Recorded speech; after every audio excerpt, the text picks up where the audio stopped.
Well, it is Space Game Week, and the Knights need a W as Houston comes to town on Friday night at 8 p.m. Can the Knights bounce back and get a win to really make their bowl game chances look a lot better? Hello, everybody. Welcome back to Charge On. As always, I'm your host, Sean Green, and as always, we are sponsored by FanDuel, America's #1 sportsbook. Guys, the line this week, 1.5. Oh, UCF being favored? No, Houston, which is crazy since Houston just lost to West Virginia. We'll get into it, but you use FanDuel. The best lines. Nobody had Houston as only a 1.5 point favorite. It was way more on almost every other site, but FanDuel has it better for UCF. Make sure you go on and use FanDuel for any place you're looking to make bets for NBA, NFL, college basketball, college football. FanDuel is the place to do it. FanDuel, America's #1 sportsbook and a proud sponsor of the Charge On podcast. Short week, Friday game. We talked about it. Not a fan of Friday games. I get it. UCF is going to be on TV. Not really many other games going on. But man, I'd rather it be on Saturday. But I would not rather it be on Saturday at 8 p.m. That me and Nick both agree. I like that it's, we can get it over with, have an open Saturday to kind of relax, rest. Friday's going to be a long night for us, as we know. And there's a football game. So we will take it regardless of how the team is performing. But Nick Geddes joins me. Last week was rough. It was rough. I mean, probably, I think low point of the season for sure. Even more so than the 3 straight losses. I would consider that to be the low point of the year. I'm surprised at how you got to that conclusion, to be honest with you. What do you mean? I mean, I'm just fooling. Clearly. Being sarcastic. Yeah. We like it when you are. Thought you would have caught on to that. But anywho. I picked up. Yeah. Yeah. I think everybody would like to just sort of throw that one in the toilet and flush it and move on. And I think this UCF team would like to do that too. But I'm actually looking forward to coming to UCF on Friday. I like the Friday game at night because I'd much rather do the late Friday night game than the late Saturday game. Absolutely. So personally, I'm a fan of this. And also I'm reminded that we've had UCF's had so many home games this year already that we only have 2 left. So before we know it, we'll be making our last trip to the bounce house in a couple weeks when they play Oklahoma State. So I'm going to cherish this one. This is going to be the last night game of the season. And night games, I think are still pretty cool. And listen, those space uniforms are going to look pretty nice out there under the moonlight. And it's going to be a beautiful night. The weather has turned for the better. It's going to be probably a nice nip in the air. So it's going to be good. So I'm actually looking forward to it. But yes, I'd like to move on from Baylor. In fact, I'd like to start a petition for UCF and Baylor to just not play each other again. I know they're conference mates, but we don't need to do this anymore because they've played twice and they have lost both games. And it's been like 2 of the worst ways you can lose. The first one, which we'd like to just never talk about again, and what we saw last Saturday in just blowout fashion where you could have turned the game off after the first quarter and you would have been fine. So that's my petition. Let's just stop playing Baylor. Let's just not do it anymore. We don't have to do it anymore. There's enough Big 12 teams that we can play. Well, as you say that, let me just give a quick gander to the upcoming UCF schedule for next season, at least, just to be sure. No, we play Baylor next year. Cool. Cool. So, unfortunately, we do get them at home, but as we know, that doesn't necessarily matter all that much. But yeah, so unfortunately that can't happen. But no, you definitely, this is one of them you need to throw away. And unfortunately it doesn't get any easier. It just gets harder. You don't really have many more winnable games on the schedule, as we have said.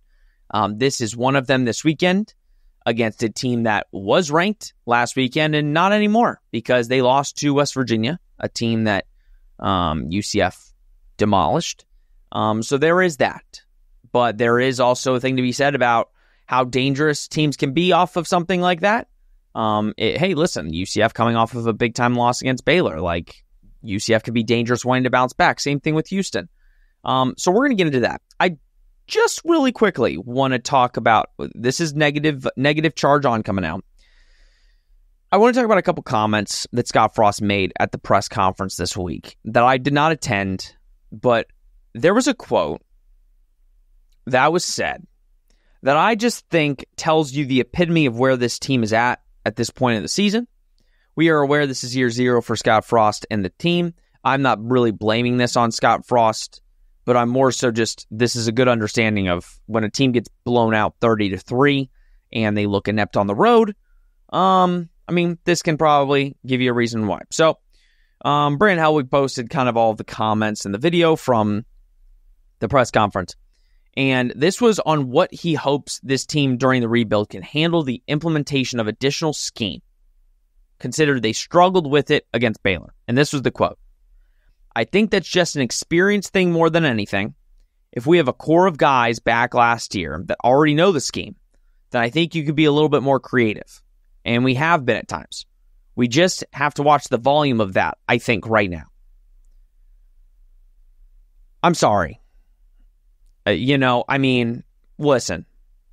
Again, we've stuck up for Scott Frost. I'm not going to sit here and say that, he's doing a bad job. I don't. I think there's been some positive things from this season. I think obviously things can be better. You are 10 weeks into this football season. You have been with this team since the spring. You've obviously added certain players. This team has almost been with this scheme for a full year that you've been implementing it. If you are saying like you threw too much at them last week for a football game, I'm sorry, that's where this team is. I think that should tell you something. They're young. If they were in the scheme for a year and we're playing a game a year later, we could throw some more things at them. At the end of the day, they're football players. You should be able to throw schemes and situations at them, and they should be able to do it. The fact of the matter is, if there was too much thrown at them for a game week, a must-win game, every game is a must-win now at this point if you want to get to where you want. That's where it kind of scares me.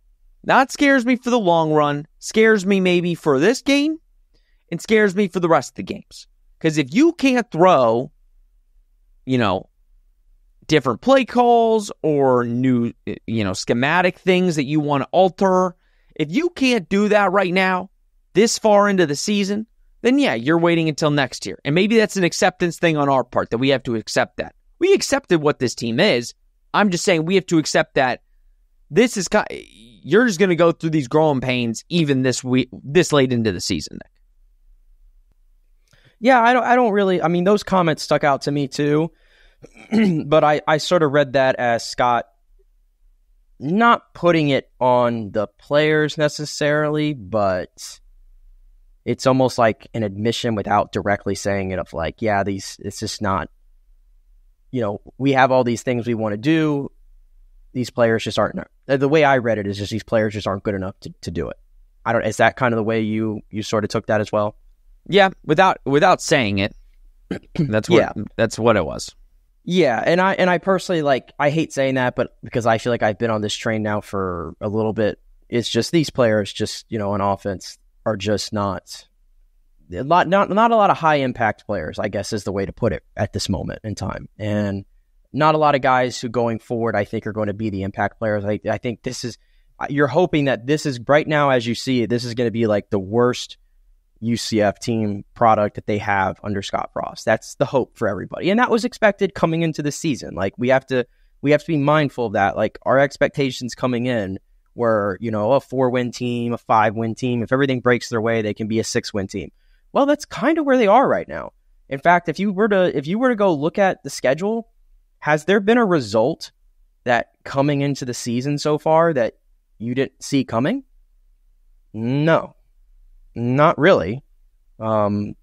Beating Jacksonville State and beating North Carolina A&T, those are the givens. We knew that.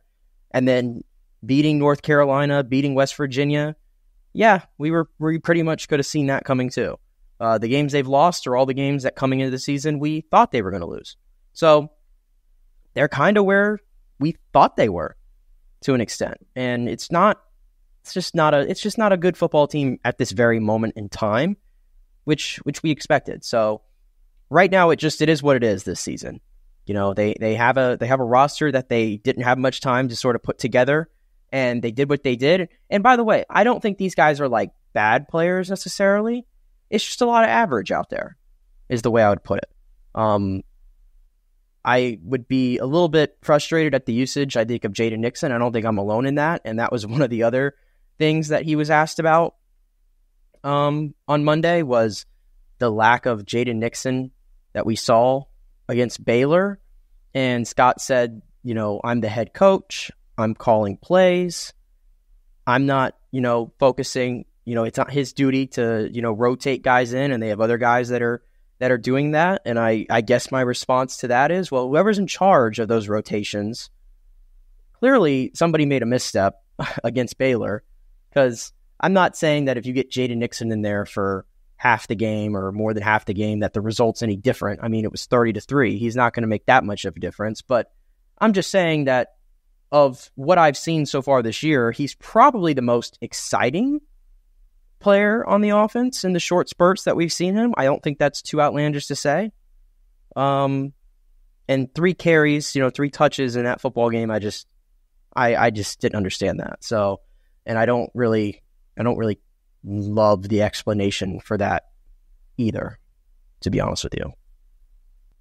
Yeah, things that hopefully get shored up here, you know, as we wind the season down and as we kind of build the program up and change the program. But you get an opportunity this week against Houston. Let's get into Houston a little bit. Head coach Willie Fritz. UCF fans should be, you know, you should know who Willie Fritz is. UCF has basically played this man every single year over the last 4 or 5 years. Was the head coach at Tulane. Beat UCF for their last American Athletics Conference championship. Got the Houston job last year. Had not a great year last year. But again, in his second year, Houston's taken a jump. They are, I think, 7-2, Nick? Yeah, 7-2. 7-2. And they've made strides everywhere, offensively, defensively. But again, like I said, they were ranked 22nd last week. And what do you know? Went home, played West Virginia in a game that you're looking at Houston's schedule, and you're thinking Houston might go to the Big 12 title game. I mean, you had West Virginia, UCF, TCU's a tough game, but winnable, and Baylor. All games that you would probably say Houston would be favored in. Well, last week against West Virginia, they put up 35, but they allowed 45, which is, you know, not common for this Houston defense. But listen, Nick, I think this is a game that before the season, we kind of said, UCF will beat Houston. This is a game that it's the space game. You automatically have to give the space game to UCF. They're going to win it. They're going to go undefeated. Well, I don't want to be like the negative Nancy here, but I think we need to stop using that excuse, because this is like people want to throw out. This is a new team. This isn't a team that we could just say, oh, they're going to win the space game because space game magic. That is a factor, and this is not the best team they have played in the space game. That was Oklahoma State. Oklahoma State, the ranked Oklahoma State team that came in here a couple years ago, was by far the best team that UCF has played for the space game. This is second, though. This is a tough matchup in this game. I don't know, Nick. What have you seen from Houston this season, and how dangerous is a team, just like UCF could be? How dangerous is a Houston team coming off of that bad loss to West Virginia? Yeah, I would have preferred that Houston would have taken care of business against West Virginia before coming into this football game, because now it's like, is Houston really going to drop 2 games to 2 bottom feeders in the conference back to back like this? Like, is that really going to happen?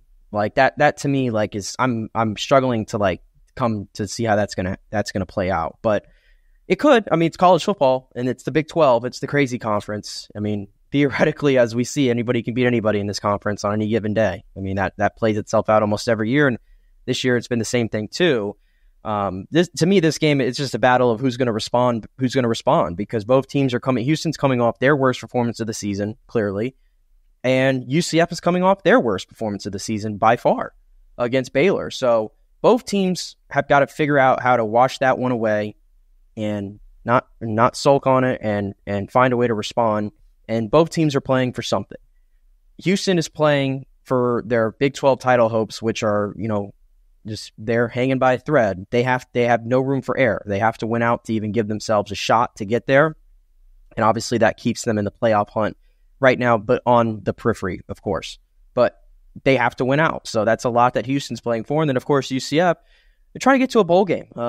I think that has to be, your goals sort of adjust throughout the season. And I think where UCF sits right now, and given the fact that, they still got to play BYU and they still got to play Texas Tech, and both those games are on the road, and you don't view those games as winnable in the slightest. And as we saw in the playoff ranking, those are now the 7 and 8 ranked teams respectively right now. So that's how highly thought of they are nationally.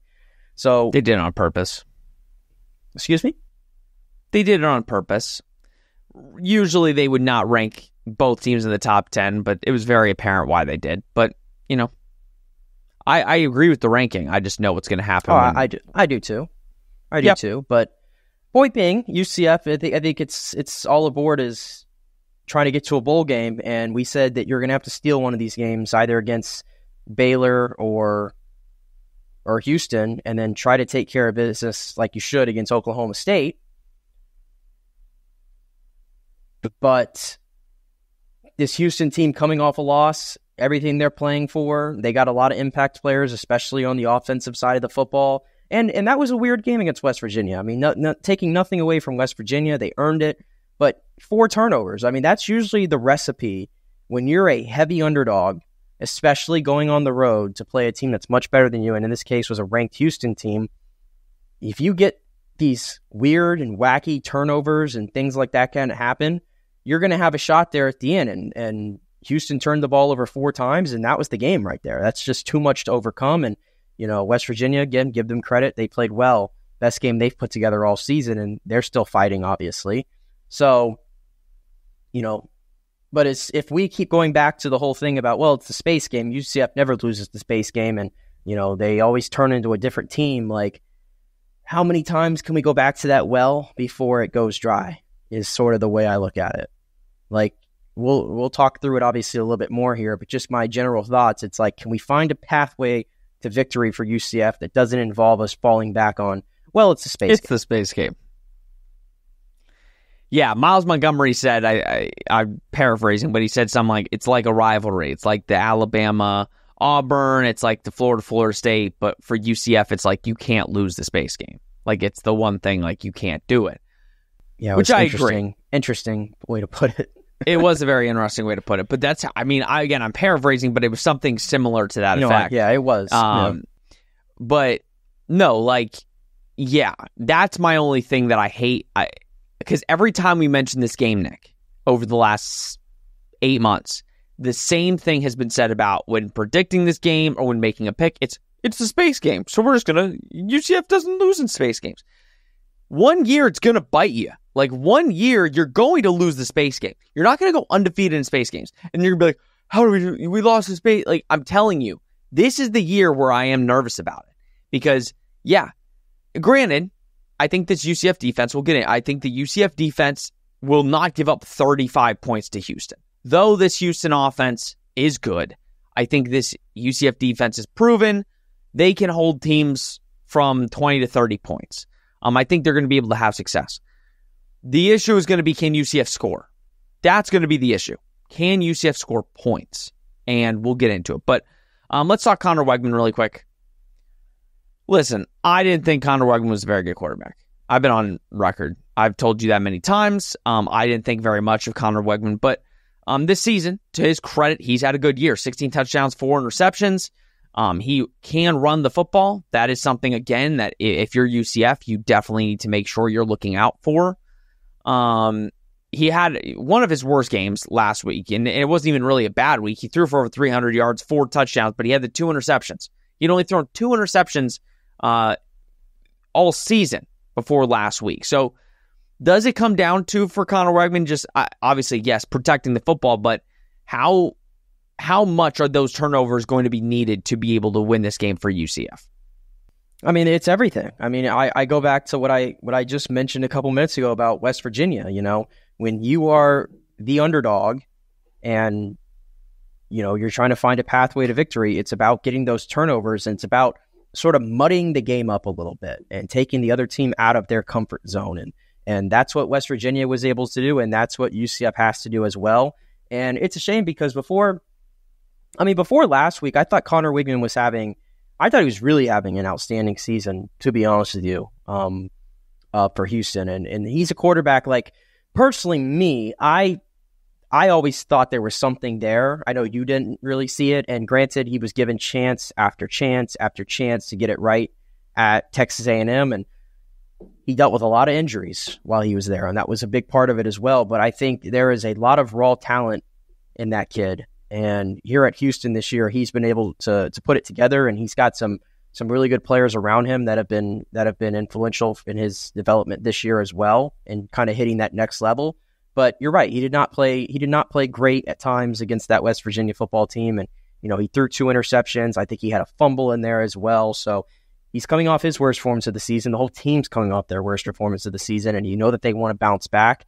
And, he definitely scares you a little bit with his legs when he wants to run. I think that's sort of been one of the things, is that it's a little, some games he does, some games he doesn't. It's kind of one of those weird things. But when he wants to, he can be a really effective runner, and we know what he can do with the football in his hands as well. And he does a really good job of spreading it around. And we'll get into some of the skill players as well here in a second. But certainly one of the tougher quarterbacks to face in the Big 12. And UCF really has been on a run here now of Jalen Daniels and Brennan Sorsby, Sawyer Robertson, now Connor Wigman. Like, they've been on a run here of sort of facing some of the best quarterbacks in this league, and this week is going to be no different. No, and I think it's going to be a test, dual threat. I mean, you struggled last week against Sawyer Robertson, who just is Swiss Army knife at the quarterback position, and is a beautiful thrower of the football. Connor Wigman isn't the same at throwing the football, but he is damn close. I mean, he has had a really good year. And yeah, you're going to have to create those turnovers. Like, this is against a team that you need to kind of muddy it up a little bit. You need to make it tough. The offense is a really good offense. I mean, Dean Connors at running back, he's pretty good. The guy that I mean, you'll probably get into the tight end, but Amari Thomas. I mean, Amari Thomas for me, I mean, he's been really good for them. Again, they have really this is the thing with Houston. I think it really comes down to they have 2 guys. Like, they have 2 guys offensively, like pass catchers, that will really do damage against you. And this is really, again, we say it every week, this is going to be a big test for that UCF secondary to make sure that they know where these guys are, because they struggled last week against top-tier talent. Yeah, Amari Thomas has really come on, especially since Stephon Johnson got injured. He was sort of the number 1 receiver before that, but he has definitely come on, and he's been the number 1 receiver by far for this Houston offense. In fact, this is, quite frankly, Sean, this is a 2-man group. Amari Thomas has 40 catches for 634 yards and 7 touchdowns. And then you said the tight end I was going to mention. This is one of my favorite players in the conference, Sean. Tanner Kazol, the tight end, 6'7". This guy is an absolute unit. He is going to be a player that you're going to see on Sundays next year. Probably a guy that's going to be picked somewhere between the 3rd and 4th round.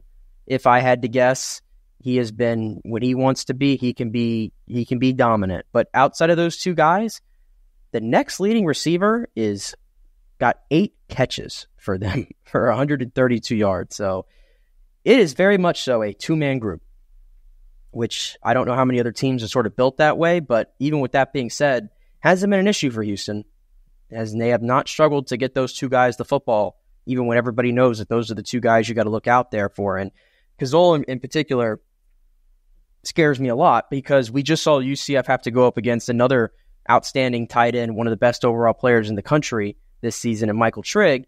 And how'd that go? I think he had a pretty good game, no? Yeah. yeah, UCF had no answer for him. And as much as I love this UCF defense, I don't think they have a player that can match up with they didn't have a player that can match up with Trigg. They don't have a player that can match up with this tight end either. So I don't love that matchup whatsoever for UCF. No, he scored a touchdown each of the last 3 games. There's only been 4 games this season that he has not scored a touchdown. 2 of them were in the first 3 games. This is definitely a guy that is going to be, a guy that UCF needs to watch out for. I mean, I know it's bad to put linebackers on guys like that, but I feel like you almost kind of have to. I mean, I'm not really too worried about, like you said, any of the other guys. Like, I know you want to make sure you watch the middle of the field, but I'd put a Cole Kozlowski. I'd put a guy like that just right on him to slow him down and not make anything easy for him. But yeah, I think it is a matchup problem. I don't think UCF has a guy that can match up with a big tight end right now. That's talented. I think he's the best. I think he's the best overall player in this game, to be honest with you, for either side. Very big fan of him. Defensively, for Houston, like we said, they've actually played pretty well. The big issue last week, I mean, they just got gashed on the ground. That was their big thing. I mean, West Virginia ran it over 50 times, and that was kind of their big issue. They have 21 sacks on the year, which I think is, really impressive. The issue for them last week is just, again, which I feel like the issue for most teams this season has been, they can't stop the run. So if you could run the football, you'll be able to be successful. Well, for this UCF team, Houston fans that are watching this, just a little FYI, UCF can't run the football. So you should have no worries this week. UCF is going to try and pass the football, which is what happened last week and what happened. We lost by 27 points. So Nick, kind of this Houston defense, it seems like, again, last week it was the not being able to stop the run issue. But, again, as we know, UCF can't really do that.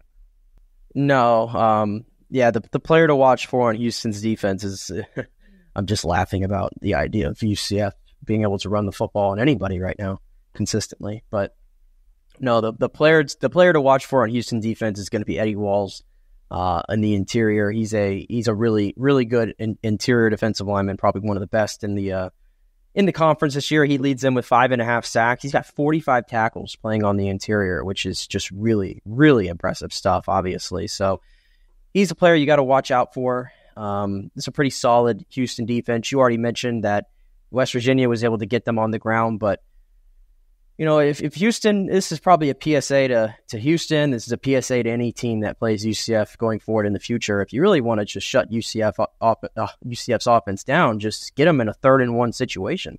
I think that's the if you get UCF to 3rd and 1, I know that seems like, how are we gonna defend 1 yard? Well, you probably will, because UCF just cannot, and I mean cannot, for the life of them, pick up a yard when they absolutely need that. That is no longer just a little thing that happens every now and then. This is a regular occurrence. It is a trend.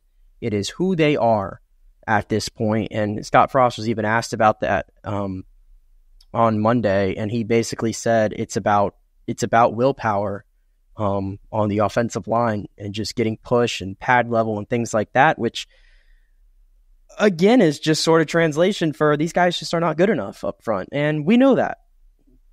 So I think it's going to be, at that point, you're asking UCF's passing game to sort of, dig them out of this and try to find something for them. And to UCF's credit, they have played much, much better at home than they have on the road that season. That's another thing where that's who they are. That is, we can no longer say that we don't have a sample size or we should overreact to this. Nope. UCF looks like the bottom feeder of the Big 12 when they play on the road, and at home they look pretty decent. So I think because of that, maybe you want to give them a fighting chance, because we haven't seen them completely crap the bed or anything at home yet. I say yet. How long can they keep this up? But that's something at least to keep in mind that, we've talked a lot about, does UCF still have a home field advantage and all these other things that I certainly don't want to bring up today. But for what it's worth, they have played much better in their own stadium this year. I'm actually very intrigued that you brought that up, and I was going to go into predictions, but I am very intrigued. I guess this is a PSA to UCF fans. I want to see if you guys show up. I know it's Space Game, and I know usually that's an event. It's Friday night at 8 p.m. I don't know how many other people have plans or what everybody's doing on Friday night. I am very intrigued to see the crowd that shows up for this game. I am, because I actually don't know. My guess, and maybe I'm just wrong, I feel like nobody's going to show up to this game, Nick. Like, I think you're going to have your fans. I think you're going to have your Space Game fans. I think they're going to show up. I think they'll be there. It's just, I didn't want to go to. Exactly. But I think they might show. You're right. I didn't want to go down this route. No, I don't care. Well, we can go down this route. I think they might show up for the beginning of the game and then they leave at halftime. We know this. I would have been intrigued if there was a 22 next to Houston's name. If fans would stay, and prove me wrong. Stay for the entire game. Unless they're getting blown out. If UCF is getting blown out, then fine. All right, let's get to predictions. The line is 1.5 on FanDuel. Like I said, Houston is the favorite going into the game, which is crazy to think about. That's how bad UCF was last week. Houston lost to arguably one of the worst teams in college football, and that's a fact. They lost by 10 points, and UCF is still the underdog at home. It's not a big point. It's a 1.5. Well, I was honestly surprised that Houston was only a 1.5 point favorite. Regardless, I think I think it started out 4.5, and now it's down to 1.5. So I'm sure a lot of the money is on UCF. But go ahead, 1.5, and the over/under is 47.5. I think it's going to be low scoring, and I think it's going to be kind of in line with UCF so far at home. I think they'll be able to scratch and claw their way to keep this game competitive, but ultimately, I'm going to do it. I think the Space Game magic, I think it runs out on Friday night. Obviously, I'd be hoping for a better result. I'd love to be surprised, but I just think Houston's a better football team. I mean, the whole logic tells me that Houston's going to win this game. And I picked UCF last week to go into Waco and pull off an upset, and I couldn't have been any more wrong based on how that game played out. So I'm sort of on just that sort of ground of, okay, well, go and prove it to me then. If you're capable of beating a team that seems to be pretty significantly better than you, then please go out there and prove it. But I'm not going to pick you. But with that being said, I think it's going to be semi-close. I'm going to go Houston 23, and I'm going to go UCF 17. Houston, we have a problem. UCF is going to lose this game. I'm done with I get it, Space Game, and it's fun. And we all enjoy it. We all enjoy the uniforms. It's all fun in games, and we all like it. But we'll enjoy it more when the team is better. I'm going to be honest. Last couple of years, it's been fun, but let's not kid ourselves. UCF against Arizona last year, team was bad. It was not fun. And then they had that game, and it's like, well, that's fun. But we know this team stinks. And then the year before, they played Oklahoma State. That was fun because it's like, whoa, you just beat Oklahoma State. You had no business beating them. And how do you not beat the teams like Baylor and such? So Space Game is fun. And yes, anything can happen. Space Game magic tells you that, yes, UCF, the 4-4 team, will beat the 7-2 team. Logic tells you that's not going to happen. And I know we've been doing this podcast for a minute. If you go back and watch our Space Game episodes beforehand, we picked them to lose, I think, against Arizona. I think we picked them to lose against Oklahoma State. And then we come on the pod. I don't think we've picked them to win a single Space Game so far in our in our first season doing this, I think we picked them. I think because it was Temple. I forgot who we played in the Space Game. Yeah, because the 2022 team was actually good. Good. Yeah. So, no. Last couple of years, we have not picked them. And then we come on the pod after and we're like, well, we're stupid. I think I even said last year after the game, like, I'm going to stop. You said you will know. Yep. I think I literally said it, actually. I was like, I'm no longer going to pick against UCF on the space game. Like, this is just proof that whenever these games happen, they just turn into a different animal. And yet here I am 1 year later, and I'm going against my word. And I'm doing it too, because I'm picking them. It's not even going to be closer. I'm going Houston 31, UCF 20. Okay. I just think right now, and listen, I think if the Baylor game was closer at all, I think but honestly, I think me and Nick would have both picked UCF in this game. Like, if it was like UCF loses by a touchdown or 10 points against Baylor on the road, I think we'd have gone into this game like, okay, they just lost to West Virginia by 10. We just lost to Baylor by 10. Space game, add that in. I think the idea of you just looking so inept against Baylor, and then a good Houston team dropping one to a West Virginia kind of plays into the, okay, they're going to want to come back and get a win. They're playing for much more important things than we are. And UCF can win this game. Like, don't kid ourselves. I don't think Houston is world beaters, but I do think there is something to say just about how bad UCF played last week, and bring it over. So right now I'm going to say 31-20. But at the end of the day, it would not shock me the slightest if we came on here and space game magic prevailed and UCF wins the game. And then we could throw a party, because then it's like, okay, just beat Oklahoma State and you're going to a bowl game. And me and Nick get to travel in December or January, whatever. But that's great by me. But all right, both of us picked them to lose. Nick, any final thoughts? No, that'll do it. I can't wait. But like I said, I can't wait to get up there on Friday. I'm going to get up there. I'm going to get up there early and try to take in some of the pregame atmosphere. I feel like every game so far, I've been like rushing to get over there and cutting it close. Or like last time, I think I was late actually, and you gave me crap for it. So I'm gonna leave pretty early on Friday and get around there. So should be fun. Friday night game. Back to FS1 we go. No more ESPN Plus. Which, side note, that was a travesty last weekend. It was a travesty. I'm not one of those that's impacted by the YouTube TV stuff, okay? So probably what I'm saying here is pretty, what right do I have to complain? Because I have cable, so I did not have those issues. But I did not enjoy the fact that whenever I went to go find the game on my guide and I went to go find ESPNU, all of a sudden that channel was ripped away from my cable package, and I had no knowledge of this. And I was pretty upset, because then I had to go watch the game on ESPN Plus, and that app sucks. I think everybody who has ESPN Plus would agree. That app, I think it crashed today, actually. I think that's what I heard. That app sucks. So, can't believe I'm saying this, but I'm excited. I mean, it doesn't matter to me. We're going to be at the game, but yeah, FS1. There you go. FS1, and then what do you know? The next week we get to play on Fox. Main television.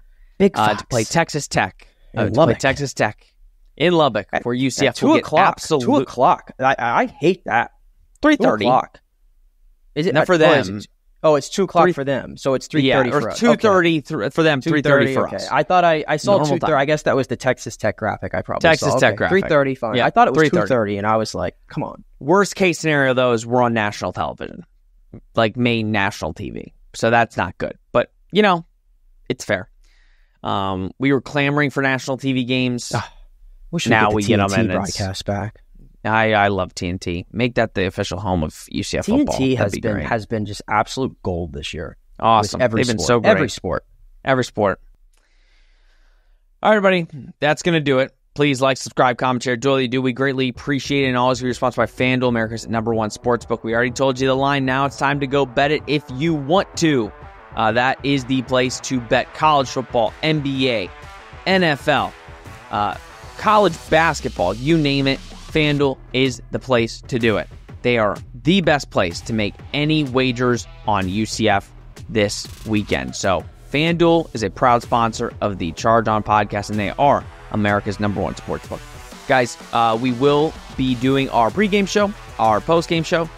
It's going to be a late postgame show, and it's going to be a very long night for here at Charge On, but hopefully it comes out with a UCF dub. All right, buddy. This has been Charge On, presented by FanDuel. We will see you in a couple days for the Space Game.